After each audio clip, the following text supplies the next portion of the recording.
வணக்கம் மக்களே, ஓசூரிலிருந்து நான் உங்கள் பிரியா. இன்று பார்த்ததில் பிடித்தது. இன்றைக்கி நம்ம உறவினர் வீட்டுக்கு போயிருந்தோம். அங்கே தான் தமிழ் எண்களாலான நாட்காட்டி பார்த்தோம்.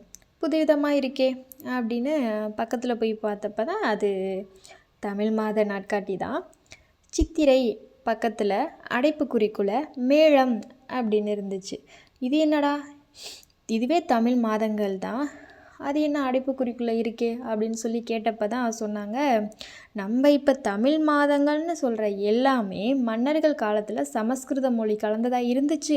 இதுதான் தூய தமிழ் மாதங்கள் அப்படின்னு சொன்னாங்க. மேளம், பிடை, ஆடவை, கடகம், மடங்கள், கன்னி, துளை, நளி, சிலை, சுரவம், கும்பம், மீனம் இதெல்லாம் தான் தூய தமிழ் மாதங்களா. எனக்கு இப்போ தான் தெரிஞ்சிச்சு. உங்களுக்கும் தெரியலைன்னா நீங்களும் தெரிஞ்சுக்கோங்க. நன்றி. சப்ஸ்கிரைப் பண்ணிக்கோங்க.